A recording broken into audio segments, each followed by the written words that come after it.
Right, we're going to be talking about finding Eden, Gobekli, Tepe and the Watchers of Eden. And this is something which is a personal journey for me as well, because it's something that really began when I was a child, because I had a strange fascination with angels. And it really began when I was at Sunday school.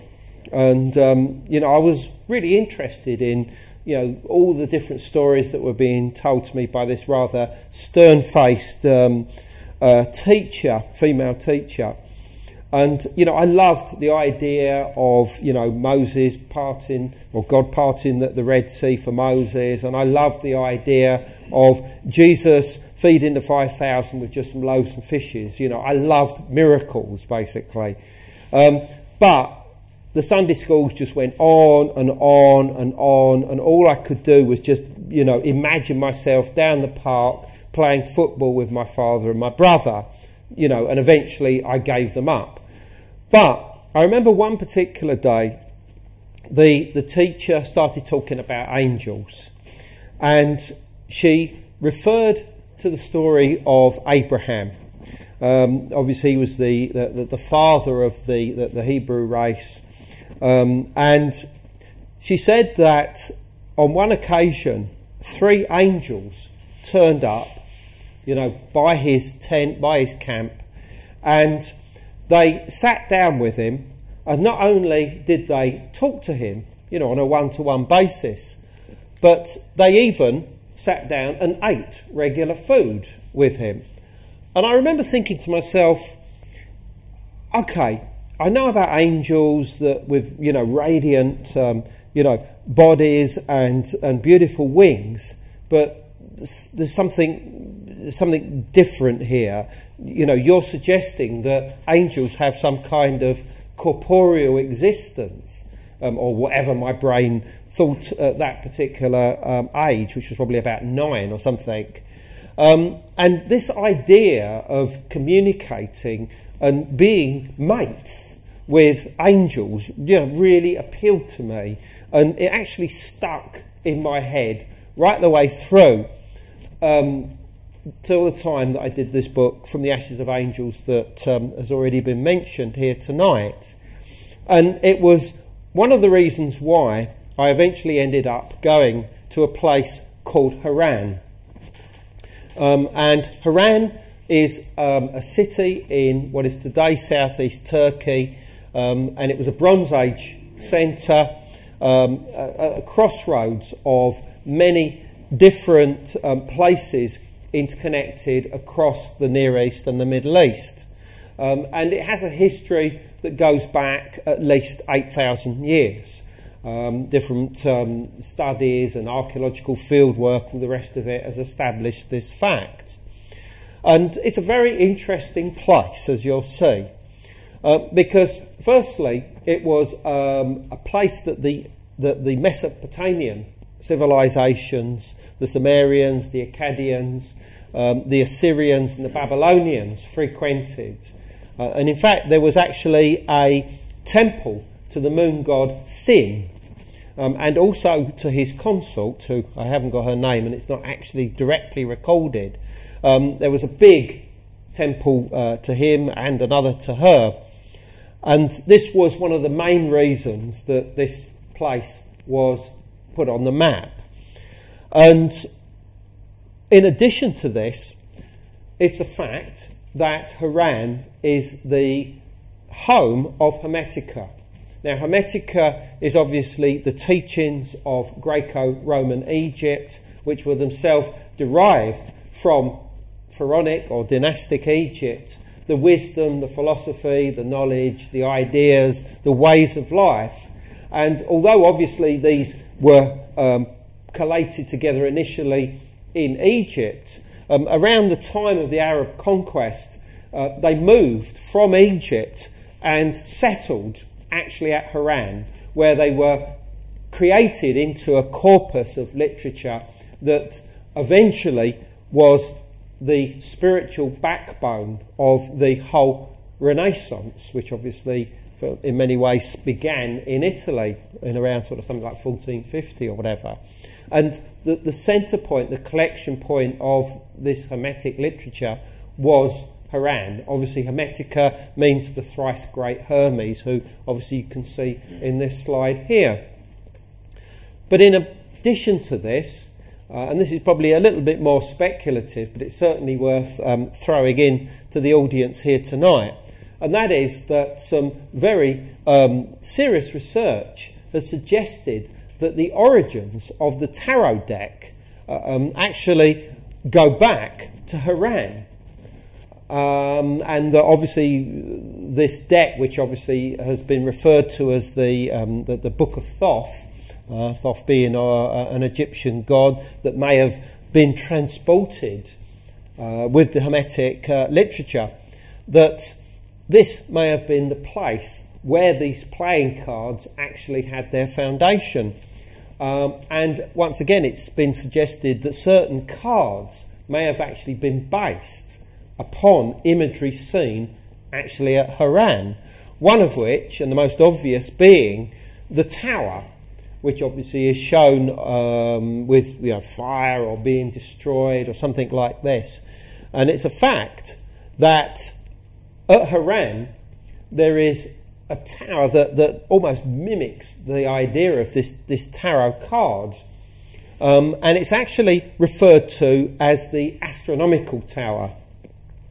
Now, the reason why it's called astronomical tower is that it was believed that the inhabitants of Haran were astronomers, and we'll come on to who they are in a second, and that they used this tower, which in fact is the minaret of the great mosque or Paradise Mosque, which was constructed around the 7th to 8th century AD for the observation of the stars and to make the calculations that they needed.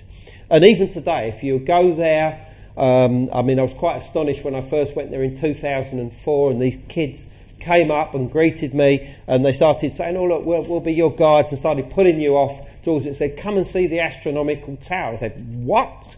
And this is what they actually showed me. So this, I think, is quite intriguing. So who were the inhabitants of Haran? Well, collectively they are referred to by scholars as the Haranites or the Haranians. However, history refers to them under other names.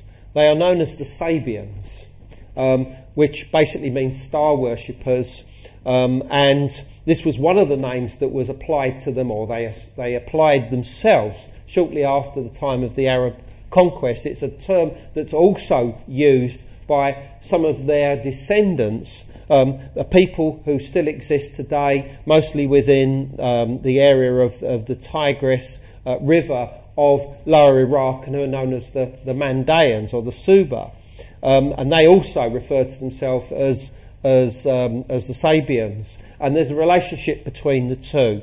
Unquestionably, the Mandaeans owe at least something of their existence to the Sabians, their namesakes of Haran. But they were also known as the Chaldeans. You'll find this term in many ancient texts in literature by the Arab chroniclers, by the Hebrew chroniclers, and by the people of the Syrian church, the historians of that. And the Chaldeans, although often they are associated with Lower Iraq, actually were the peoples that inhabited the area of Upper Mesopotamia. This is the area that's essentially today southeast Turkey, northern Syria, and parts of northern Iraq. And the Chaldeans are known to have been astrologers, soothsayers, diviners. That's the way that they're remembered. But in all honesty, they're almost certainly synonymous with the Sabians of Haran. In other words, they were the pagans of Haran. And just interestingly enough here, this is an image of the moon card, the tarot, I say the tarot, sort of proto-tarot, that dates from 1454, that shows these figures, these diviners, these astrologers, who I would like to think of in terms of the Sabians of Haran. However, the most important, as far as religious history, person to have been associated with Haran is Abraham, the father of the Hebrews, the father of the Jewish race, the father of the Israelites. And if you read the book of Genesis, you will see that it is said that he had family at Haran and that he dwelt there. That's what the King James Bible says, before he made his journey to Canaan, the promised land of God. And his father Terah was also there, and as I say, the various other members of his immediate group, plus his ancestors were supposedly living in the area as well. And what's interesting is that according to Kurdish tradition, and this certainly goes back as far as medieval times, but almost certainly antedates that, is that Abraham was born in the nearby city of what is today known as Shunlurfa, although until recently it was known as Urfa or Orpha, and was the biblical city of Edessa. In fact, Edessa was the first city, and the king of Edessa was the first king to actually convert to Christianity in the 1st century AD.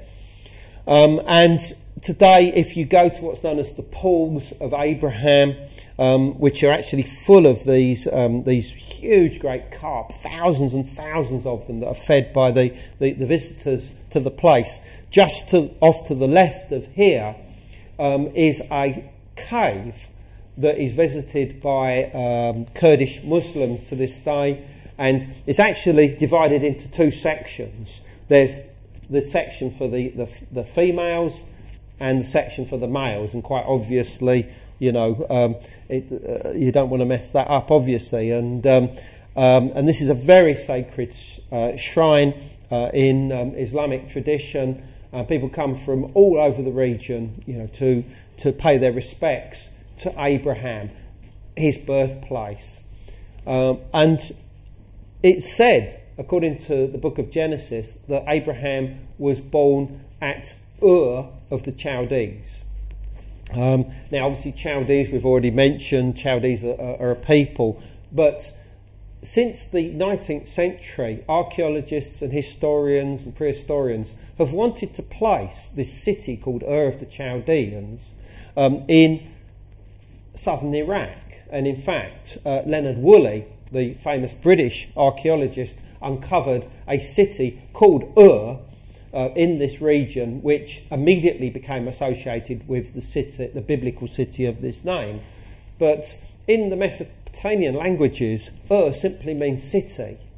And I am pretty certain that the original Ur of the Chaldeans was Shunlurfa itself. You know, and lots of things make sense that Abraham lived in this area. This is where he was born. He moved to Haran before this journey down. I mean, the maps make sense of this and the rest of it. So just bear that in mind. So what river was that? Sorry? What river was that? That was not a river. That's pools that are fed by springs that you know, that still bubble up today. Now, according to Sabian tradition, which was then inherited and repeated by the Arab chroniclers, by Hebrew historians, and by members of the Christian church, it was said that when Abraham arrived at Haran, he tried to convert the locals into his monotheistic ideas. Now, some of them apparently converted and travelled with him to Canaan. However, the rest of them said, our religion is older than yours, and it goes back to Seth, the son of Adam, to Enoch, the antediluvian patriarch, and to Noah. And they said, on your bike, basically, which I find intriguing. I mean, the reality of these myths and legends are up to you, but the associations, I think, are important. You're dealing with a current of activity which has certainly been preserved since medieval times, and almost certainly goes back to an earlier date. And I think that there's relevance in them. There's connections here which should not be ignored. Okay, so Abraham's associated with Haran, he's associated with Schonlerfa. However, this whole region is connected with different episodes of the book of Genesis. This is where the events of the book of Genesis were played out before Abraham's departure to Canaan. For instance, Noah is said to have landed in the ark with his family on a mountain to the northeast of Haran called Kudidar, which used to be called Mount Al-Judi. And you might be saying, well, hold on, I thought that it says in the Bible that that Noah and his family landed on Mount Ararat. No. This is a late tradition that was almost certainly political in its motivation, and it was actually achieved by the Armenian church in around the 5th century. Before this time, and in other traditions, in Muslim tradition, all Kurdish religions, amongst the Syrian church, who were almost certainly one of the oldest forms of Christianity, the landing place of Noah's Ark was Kudidar, and Ararat only became the landing place after the Armenian church seized this tradition and pulled it into Armenia themselves. And the reason for this is that they hated the Syrian church, and that Kudidar was in Syrian territory, and they wanted to steal this idea away. That's not to say that Mount Ararat was a very ancient and very sacred place. Absolutely it was. But the oldest traditions associated with the landing place of Noah's Ark are Kudidar, and that's to the northeast of Haran. Now, obviously, Noah, once he's landed, his 3 sons, Ham, Japheth and Shem, went on, their own families, supposedly populated the ancient world. Well, the most important one from our point of view is Shem, because it was said that after the ark came to rest on Kudidar, he himself left behind his father, Noah, at the foot of the mountain to create the first settlement, and he then travelled into the eastern Taurus mountains, where he established his own settlement with his own family. Okay, and that's not very far away from Haran at all.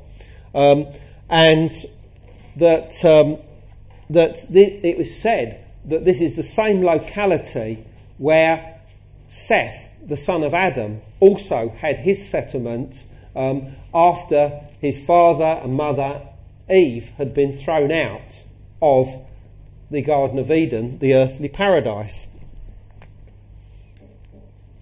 Which brings us on to the much earlier and the origin point of the human race, according to Hebrew tradition, the story of Adam and Eve in the Garden of Eden. Because despite various theories and ideas and traditions that place the Garden of Eden, the so-called earthly paradise, all over the world, from the North Pole to South America to equatorial Africa and to the Levant, if you look at the book of Genesis and read exactly what it says that the Garden of Eden is where the 4 rivers of paradise take their source. And since 2 of those are very easily identifiable as the Tigris and the Euphrates, it either means that they're at the mouth of the Tigris and Euphrates, where those 2 rivers meet the Persian Gulf, or they're at the other end, the source of those rivers, in what is today eastern Turkey, within the eastern Taurus Mountains, or those just to the north of it, which are known as the Armenian Highlands. And the traditions in this area are certainly that this is where Adam and Eve were, this is where the Garden of Eden was. And in fact, in the book which is coming out next year, which I've written called Gobekli, Tepe, Genesis of the Gods, I will show that the tradition of the Garden of Eden being in this area was not just remembered in traditions within the eastern Taurus mountains, but that there was one particular monastery that actually believed that it was on the site of the Garden of Eden, and that they even had a piece of what they believed was the Tree of Life, and that they revered this in sacred ceremonies right the way through until the Armenian genocide of 1915, when the whole thing was destroyed. But I was out there, I've been to the ruins, they're still there and they're still magnificent, and this is a story which I'll bring to you in due course. And this is really important because this is not far away from where I will be showing that the genesis of our current civilization began in the so-called Neolithic Revolution. The image that you see here is a mural within a church in Florence in Italy, and it actually shows the dying Adam here, slightly covered, and Eve here, now obviously covered because they no longer have the same innocence. So this is after they've been thrown out of the Garden of Eden, the earthly paradise. And the elderly gentleman here is actually Adam's son Seth. And this is the story which again becomes very crucial in the book that I've done, relating to the placement of the Garden of Eden and the fact that Seth decides with his mother Eve that they will try and keep alive their father by going back to the garden and having a chat with the angels that actually guard it, who is this guy here, who in many accounts is the Archangel Michael. There's Seth there having a chat with him to see if he can get some of this stuff called the oil of mercy that drips, that oozes out of the Tree of Life itself, that quite obviously grows within the Garden of Eden, the earthly paradise, which is now out of bounds to humanity. You can't get there anymore. No one can get there. No human being has been there since Adam and Eve were chucked out.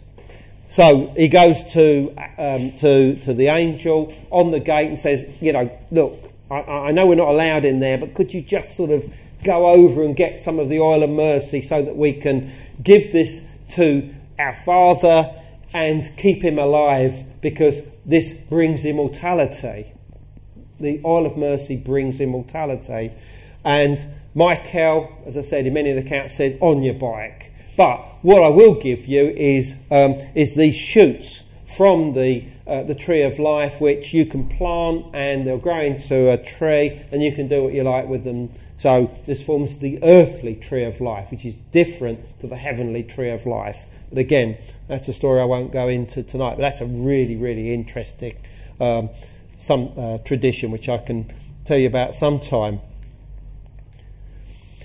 So, as I mentioned before, the Garden of Eden, the terrestrial or earthly paradise, was said to be where the 4 rivers of paradise took their course.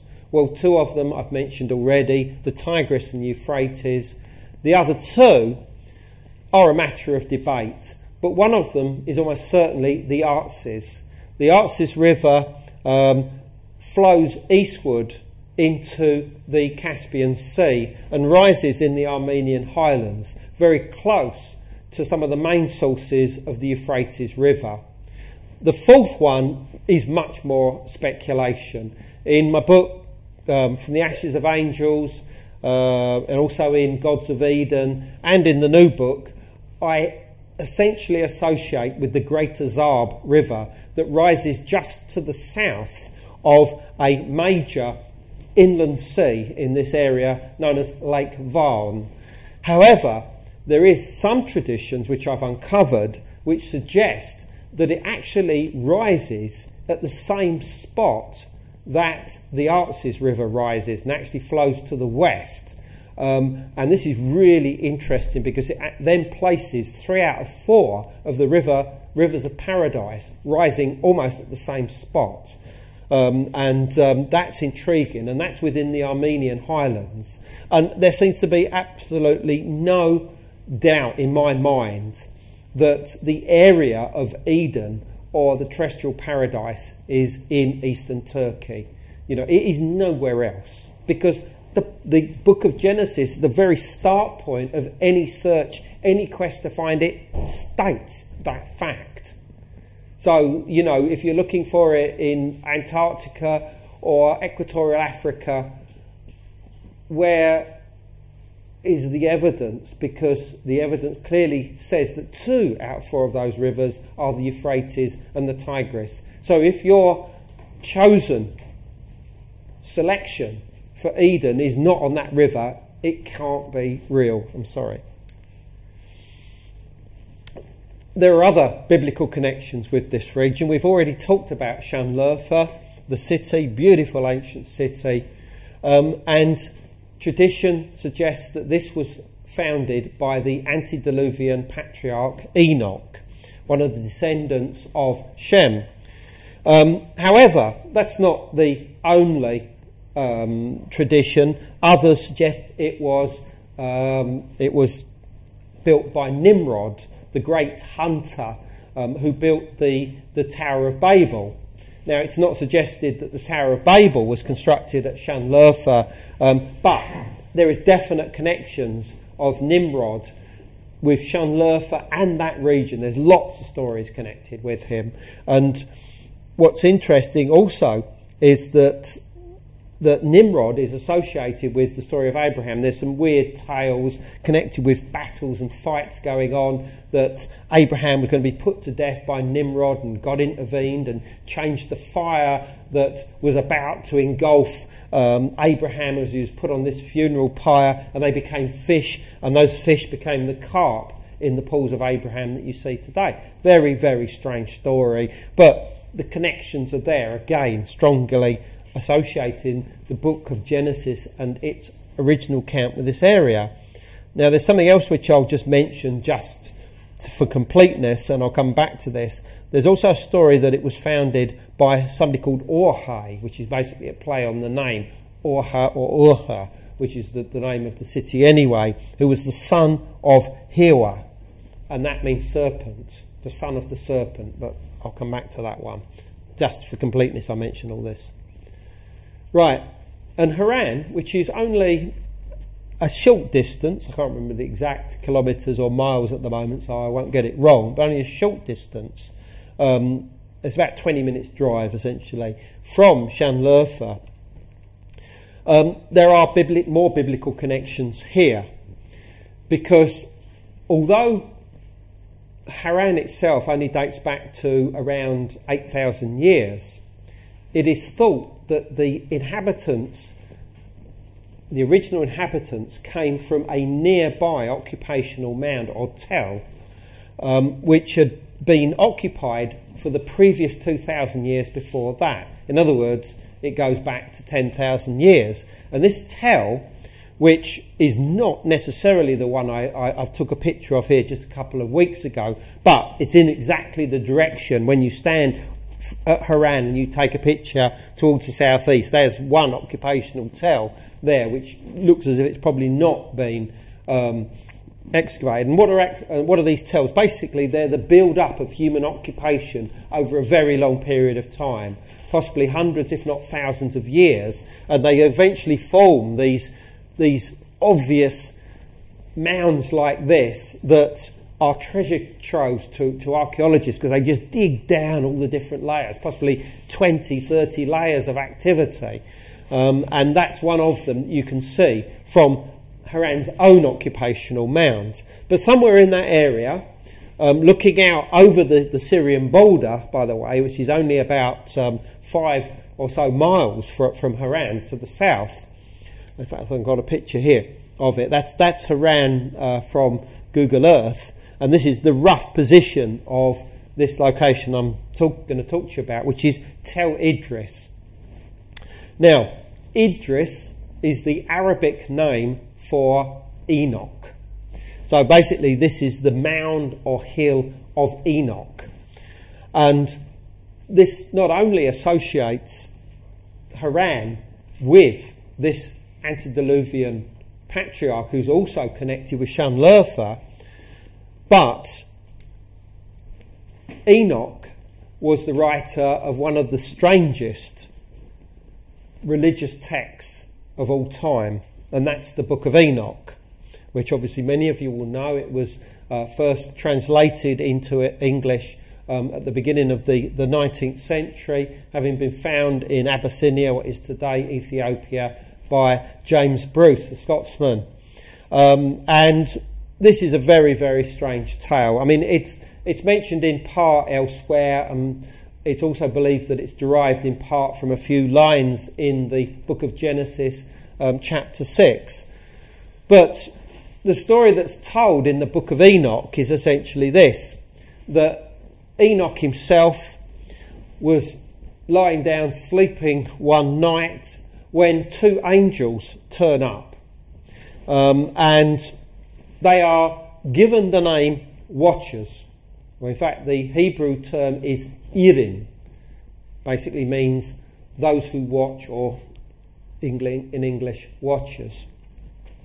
And they basically say to him, look, fancy a ride to the seven heavens? And he said, yeah, all right then. And so they take him to the seven heavens. Now, these are described in great detail within the book of Enoch.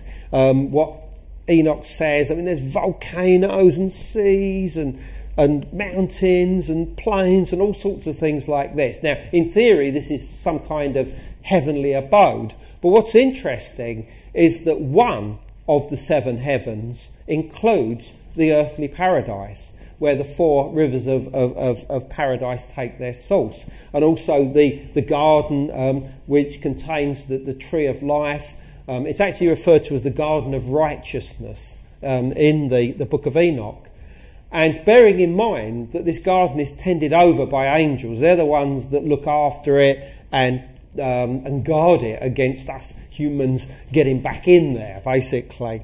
And in another one of the seven heavens, which is clearly not unconnected with the rest of them, is the abode of the angels.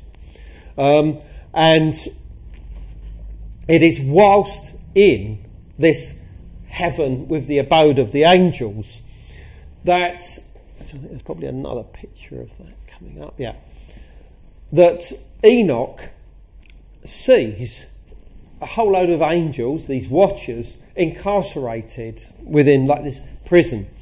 And he says to his guides, who include the most obvious archangels, you know, Gabriel and Raphael and you know, the names of which are so familiar to us today. And he says, what have they done to deserve that? And he's told that they have transgressed the laws of heaven, because 200 of their number decided that they would descend down amongst mortal kind, and the implication is that they've descended down onto the top of a mountain and then gone onto the plains below, where they have taken mortal wives. But worse than this, they've revealed to them the arts and sciences of heaven. And in the book of Enoch, it lists long lists of these heinous crimes that these watchers, these rebel watchers as they're known, have actually committed. And you read through them, and what's interesting is that it is clear that you're talking about the rudiments of civilization, the very fundamental things that were given to humanity at the time of the so-called Neolithic Revolution. The changeover point from being hunter-gatherers to settled farmers, agriculturists, sedentary lifestyles and everything that goes with it. And that somehow there seems to be a possibility here that the story of the Watchers although dismissed by Bible scholars, historians alike as mere fable, actually might contain a kernel of truth relating to the origins of civilization itself. I mean, the very area that we're talking about here now in southeast Turkey is where animal husbandry began. You know, the first pigs and the first cattle and sheep and all the rest of it were domesticated in this region. But more importantly, this is where the revolution began, because at a place called Karacadağ, and that's not the way that it's spelt, but that's the way that it's actually pronounced, which is a mountain that was once a volcano. Geneticists have been able to trace 68 modern strains of wheat used by us today for bread, for beer, for pasta, for cakes, etc., etc., etc., all came from a wild form of wheat that grew, that still grows to this day on the side of this mountain, suggesting very strongly that this is where the domestication of wild wheat began. In other words, this is where agriculture started. And this is right in the area that we're talking about here. It's, you know, the Karacadağ is just to the southwest of the city of Diyarbakir, the administrative centre of eastern Turkey. Some people call it Kurdistan. And it's just to the southwest of Diyarbakir and essentially to the east of Şanlıurfa, and not that far from Haran, basically. And the Watchers are said to have given us, for instance, metallurgy for the first time. Well, this is exactly the area where the first metals were worked, first beaten and eventually forged.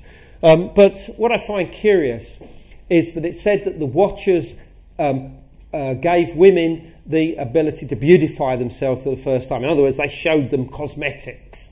And the earliest known cosmetics come from this same region. Evidence of the use of blue cobalt found within like these shells have been proposed. It's connected with a site called Abu Huraya, as far as I recall. This blue cobalt powder has been found, which is suggested that the women were beautifying themselves using this as early as around 7 to 8,000 BC. And what's also interesting is that in this same region, well, just to the west, I should say, in central southern Turkey, is where the earliest mirrors in the world have been found. And they're these. I photographed this just a few weeks ago in a museum at Konya in southern Turkey. These come from Çatalhöyük, which is the early Neolithic city in that region. And these were the first polished mirrors known in the world. They date to about 7,000 BC.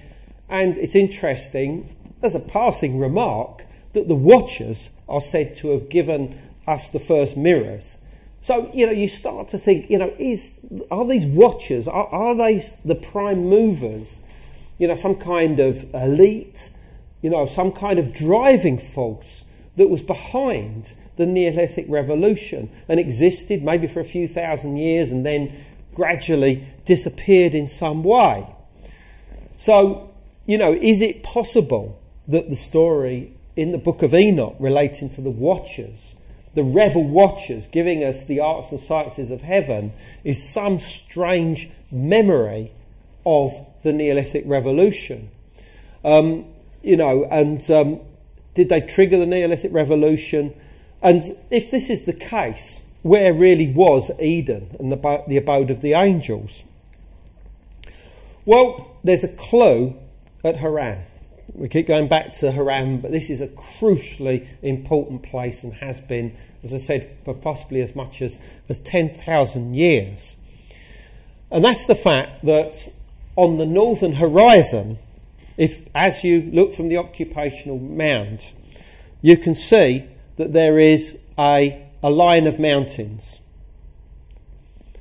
And on the top of one of those mountains is arguably the most important archaeological site to have been discovered in recent times.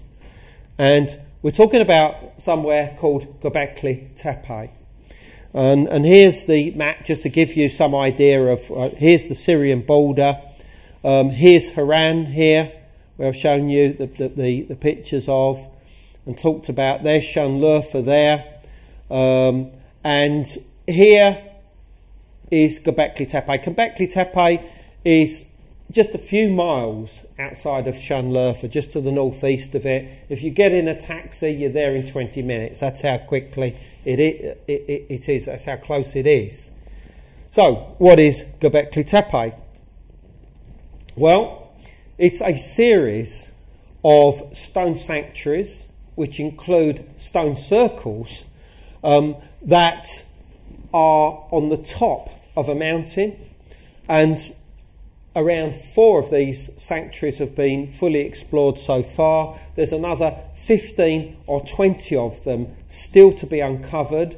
They're beneath a occupational mound or tell or tepe, which is the Turkish word for an occupational mound. And they are over 11,000 years old. This is just before the time of the Neolithic Revolution. In fact, the evidence seems to suggest that they were actually thrown up by hunter-gatherers, i.e. people whose time should have been occupied going off on the chase, hunting game, bringing back their food for their family, their social group. A nice easy lifestyle, essentially, I should think. And yet, some of them decided to give up all of that lifestyle and create the first monumental architecture in human history.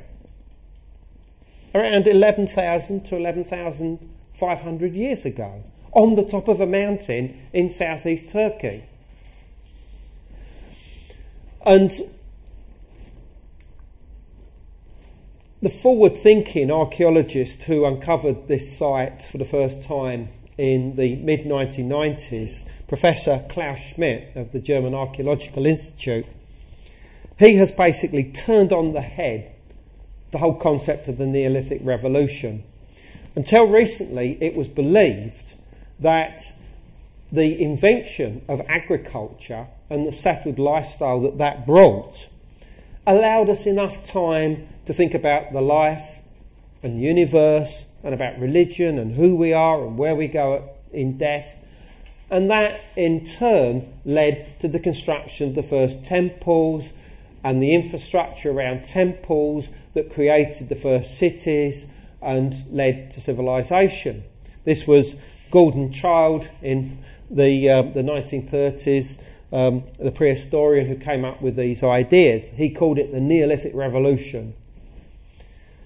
But that's now been shown to be totally incorrect. In fact, there was a New Scientist article just a couple of weeks ago emphasising this, that Schmidt turned everything on his head, because what he said is that the temples came first and the infrastructure around the hundreds and thousands of people involved in their manufacture, their construction, their maintenance, their management, plus the countless pilgrims that are now believed to have visited locations such as Gobekli Tepe, necessitated a complete change, a complete evolution in lifestyle, because it was a case of, how are we going to feed all these people?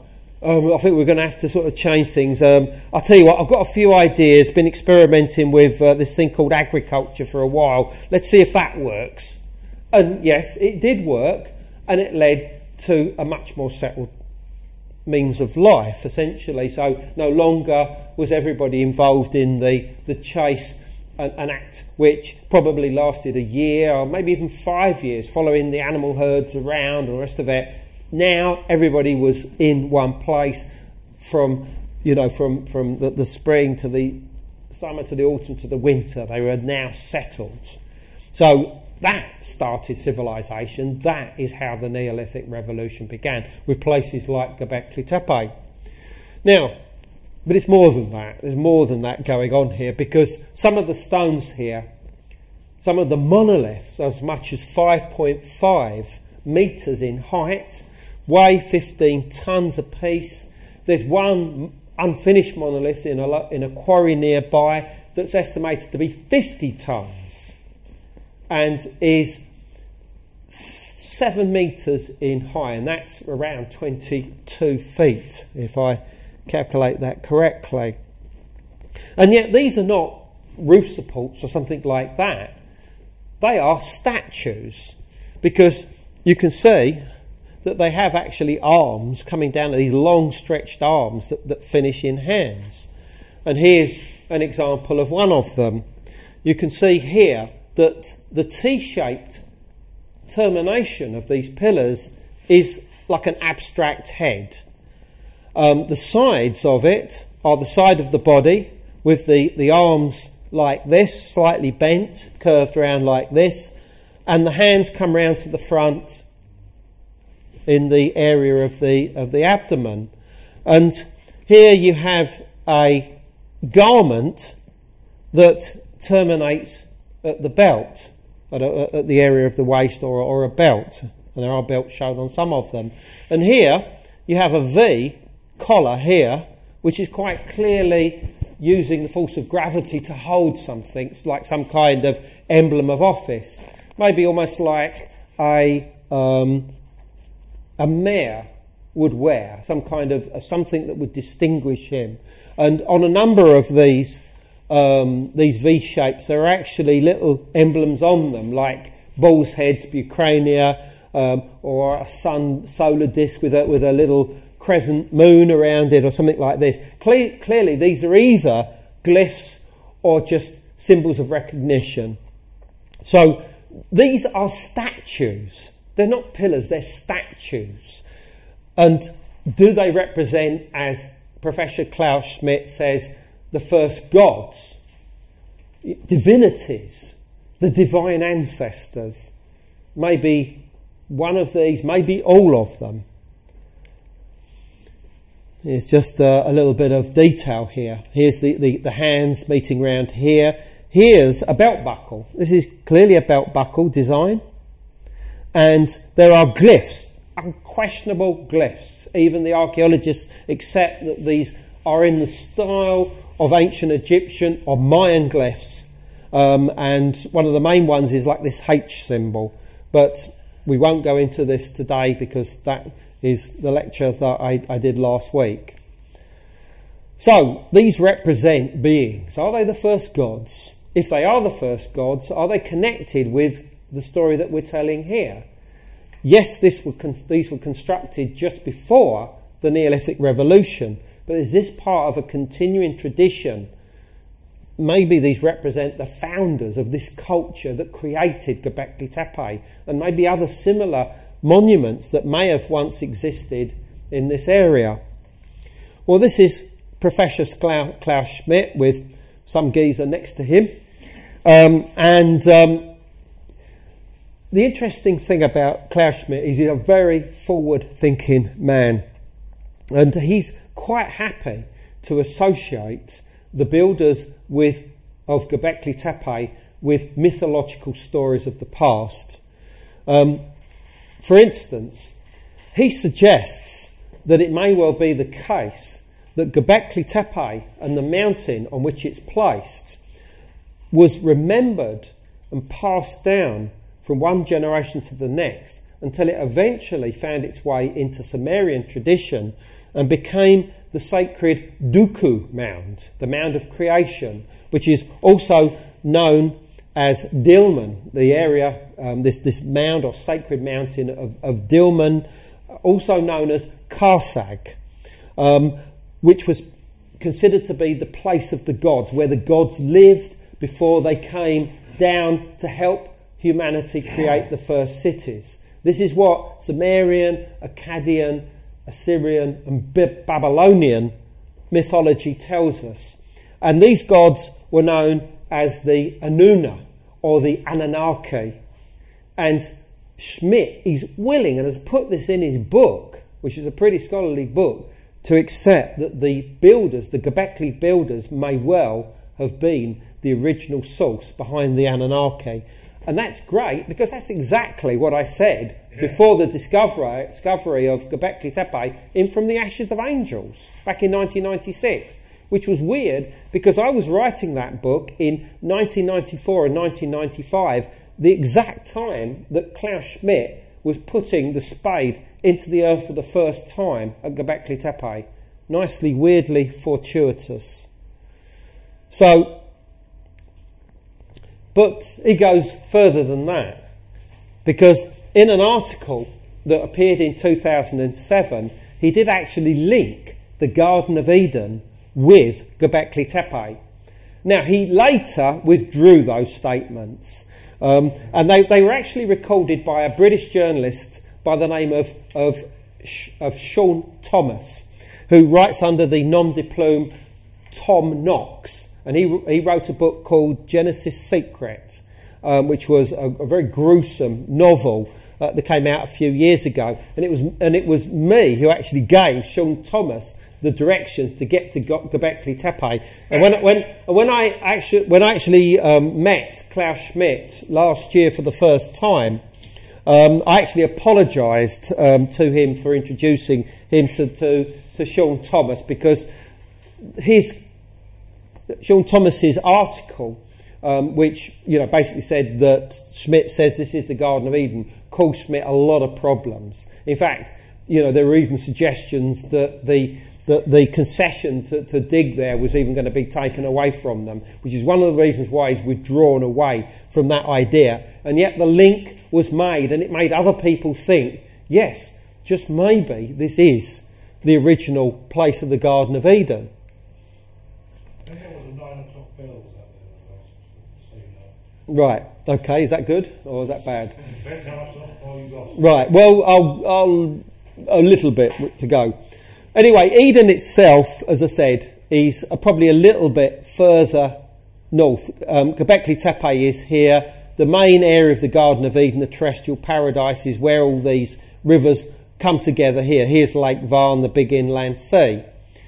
However, this is one of the pillars at Gobekli Tepe. It shows a vulture. The vulture is the primary symbol of death and rebirth in the early Neolithic.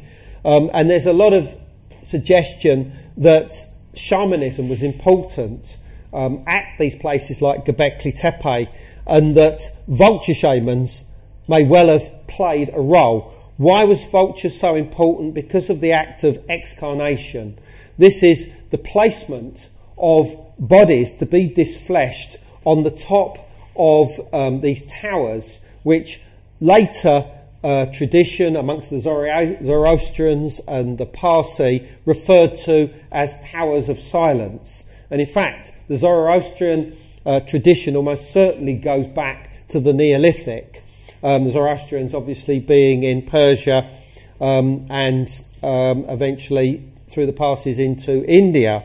And at Çatalhöyük, the Neolithic city in southern central Turkey, which is a couple of thousand years later than Gobekli Tepe, but is unquestionably part of the same culture, a number of the vulture murals there quite clearly show articulated legs that indicate that the vultures are human-like, anthropomorphic. So either they're shamans or they are vultures with a human-like form. And this was an image that was done by the artist Alan Sorrell to accompany an article or a paper about Çatalhöyük that show these vulture shamans, because this is the form that the shamans would seem to have taken to travel into the next world, from this world into the next world. And so this was the garb that these early figures, these prime movers in these Neolithic centres like Gobekli Tepe and Çatalhöyük would seem to have taken. They adopted the garb of the vulture, and various paraphernalia has been found at sites in this region to confirm this fact. And this was discovered very close to Gobekli Tepe, and it actually is a weird figure that's actually but actually has a double wings, or a pair of wings, I should say. And, are we looking at the, at one of the prime movers, the elite behind the construction of these sites? And is there a link with the Watchers of the Book of Enoch? Because the Book of Enoch and various other examples of so-called Enochian literature, in other words, those that seem to have come from the same stable, talk about the Watchers adorning themselves in cloaks of feathers or becoming birdmen and flying around, suggestive very strongly of shamanism associated with birds, and possibly birds wearing dark garments, of iridescent feathers like those of the vulture or carrion birds in general, which were those that were connected with excarnation. So, in my opinion, and this is something that obviously I said as early as From the Ashes of Angels in 1996, I think these vulture shamans were or are the Watchers of the Book of Enoch. I'm pretty certain of these. These were the prime movers. So why is it even important to this story? Because the stones, and back to our friend Klaus Schmidt, in 2007 he actually said that the stones were erected for the watchmen of the period. This is watchers. I mean, one of the terms that's actually used in the Book of Enoch for the watchers is the watchman. It's just another form of the same name. So he's implying here, whether by accident or design, that those who constructed Gobekli Tepe were the watchers. So the Book of Enoch, the earliest form found among the Dead Sea Scrolls, Watchers, angels lived together as community in the terrestrial paradise Eden. Well, we know that from the stories of the Book of Enoch. The Watchers fell because they gave mortals the arts and sciences of heaven. Is this a memory of the Neolithic Revolution? Absolutely. The Watchers fell because they gave mortals the same one. Right, birdmen are the shamans adorned in the coats of feathers. We know this. The Gobekli builders were a priestly elite and shamans. Is this what the creators of Gobekli Tepe looked like? Did they trigger the Neolithic Revolution? Well, this was the image that was done for my book, The Ashes of Angels, by the artist Billy Walker-John, sadly no longer with us. But this, if you look online for images of the Watchers, this is still the only one out there ultimately. And, even today, to me, it still gives me slight shivers when I look at this image. Because when she first presented this to me, I just thought, oh my God, she's encapsulated this idea absolutely perfectly. The Watchers were described as extremely tall, like trees, this white skin, elongated faces described as visages like vipers, and wearing these bird, garments. To me, that absolutely encapsulates it. Come on to that. And the Watchers also described as serpents, Awin, and there's repeated reference to their connection with serpents, and I think that this has got something to do probably with their actions as shamans, that the serpent being a prominent symbol of the of hallucinogens and the connections with the other world. But I think it's got a lot to do with their appearance as well. I think they had extremely elongated faces, probably because they were of a people that came into the region and looked different to the locals of that period. Now, exactly what the differences were is a matter of speculation. But what we do know is that the peoples that followed after the early Neolithic in the Near East, the Halif culture, and after that the Ubaid culture, seem to represent figures connected with their mythology that were clearly serpentine in appearance. These have often been described as lizard-like, but I think that they're purely serpentine. And these were placed in the graves of Ubaid burials from around 4000 BC. And I think that, you know, these perfectly encapsulate these idea of these ancestors or gods, you know, having this serpentine appearance. And one thing I've probably not mentioned here is that this connection between Şanlıurfa and the idea that it was founded by a son of a serpent is some memory of this same tradition, particularly as a settlement of the same culture from Gobekli Tepe has been uncovered in Şanlıurfa, right in the oldest part of the city, right next to the pools of Abraham. That's really interesting. So, okay, were these original Gobekli builders not just the Watchers but also the Anunnaki? Absolutely, I'm sure of this. And there are a lot of traditions within Sumerian myth that the gods came from the north, from a mountain, as I said, called Dilmun or Duku. And, you know, if we're trying to create an image of exactly what these people look like, I have others which I will reveal at the Questing Conference for the first time, where myself and Russell over here have tried to reconstruct what we fully believe these Gobekli builders look like. But for the moment, this will do. These weird albino lights, because the Watchers were described as having, you know, white hair like albinos, and this image of this Asian albino figure, you know, somehow fits and relates in some way. You know, so did the architects of Gobekli Tepe look a little bit like this? The answer is yes. But where did the Gobekli builders actually come from? Well, I don't believe that it was the area of the Near East. I think that they came from much further afield. And I've made some suggestions here: Siberia, Northern Europe, Africa, Southeast Asia.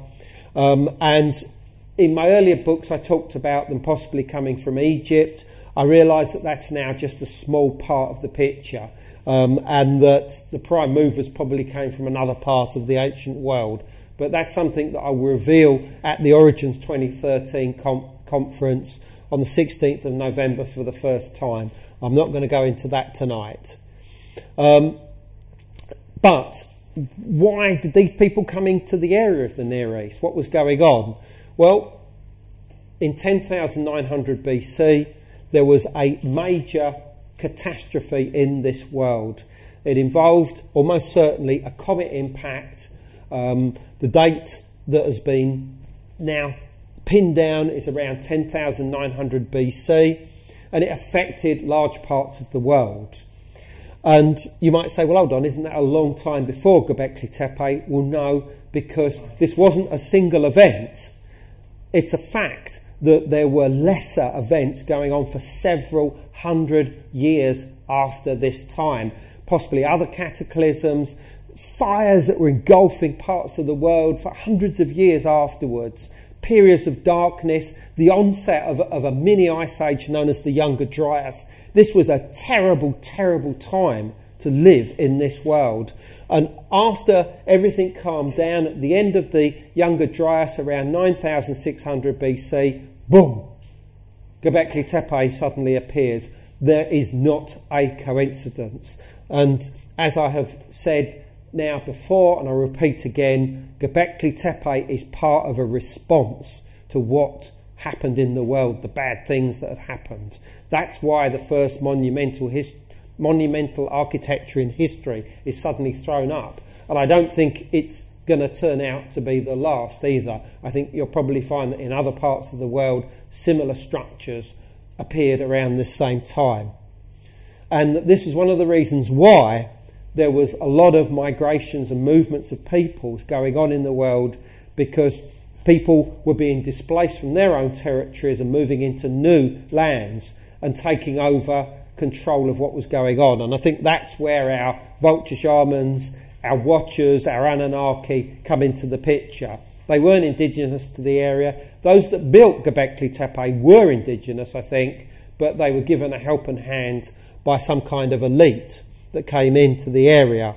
This just shows the layer, the so-called oscillo horizon of thick ash, 20 centimetres thick, that's been found all over the world corresponding to the date of around 10,900 BC. And this impact also affected the Near East. Evidence of it has been found at a site called Abu Huraya, which is just a few hundred miles from Gobekli Tepe. And there are even legends of a catastrophe in the area of Gobekli Tepe, which I bring out in the book about Gobekli Tepe. So, you know, all of this comes together in that. But there are further links between the Watchers and the site that we originally started with, Haran. And one of the other books to talk about the story of the Watchers is the Book of Jubilees. Dates to a similar period of time, also found amongst the Dead Sea Scrolls. And it tells the story of the Watchers, but it also relates how Canaan, the legendary founder of Haran, according to Hebrew tradition, uncovered an inscription carved on a stone stela, and that when translated it was found to contain the antediluvian science of astrology as taught by the Watchers, and that this then became the teachings of the Sabians, the Chaldeans of Haran. So basically what they're saying is they found this stone stela that revealed it. Now, Gobekli Tepe, the stones there are all very much associated with astronomy and all the rest of it.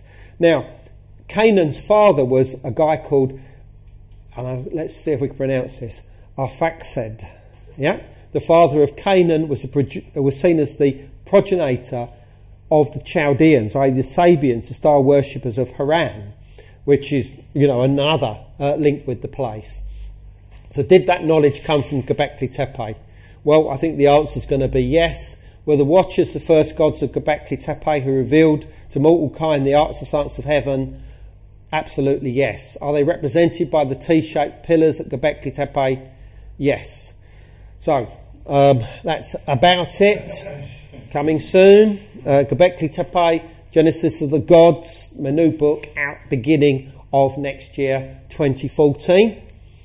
We're doing tours of Eden, the Garden of Eden, and Gobekli Tepe in, it says 2013 there, but it will be 2014 now, because we did a very successful one this year. So if you're interested in that, contact us on andrewcollins.com.